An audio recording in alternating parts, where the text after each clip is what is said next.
I was seeing कि एक post था, उसमें लिखा था कि 2026 में जापान टूरिज्म अभी इतना ज़्यादा बढ़ गया है कि 2026 में आई थिंक जापान गवर्नमेंट उस पर कुछ एक रोक लगाने वाली है कि इतने टूरिस्ट ही आएंगे, इतना ज़्यादा बढ़ गया। इतना ज़्यादा है।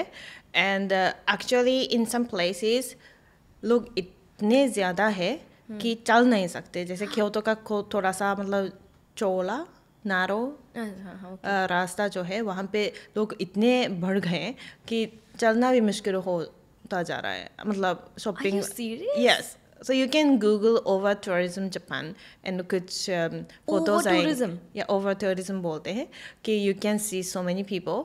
It's like मुंबई का की रेलगाड़ी सही में, हाँ, लोकल ट्रेन। सो सही में I think it's becoming a problem. और अगर जैसे कि टोक्यो इज़ राजधानी जापान में और वहाँ पे ज़्यादा लोग आते हैं, तो होटल का प्राइस बहुत बढ़ गया। अब Japanese yen is dropping, so Japanese economy is going down. Sorry, थोड़ा सा बोरिंग बात हो रही है, but anyway, इसलिए अब टोक्यो से के बाहर से आने वाले जापानीज लोग टोक्यो के होटल प्राइस इतना महंगा है कि आसानी से स्टे नहीं कर पा रहे हैं।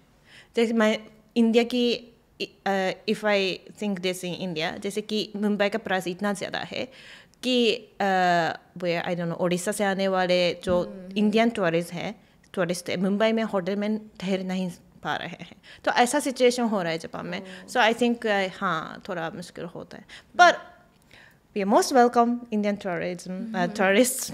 I'm so happy to see so many Indian tourists coming to Japan. पहले तो ऐसा नहीं था। I think पिछले 1-2 साल में इंडियन टूरिस्ट जापान में बहुत ज़्यादा बढ़ गए हैं। एंड पहले तो रास्ते देखकर इंडियन लोग नहीं दिखते थे, आजकल तो बहुत दिखते हैं।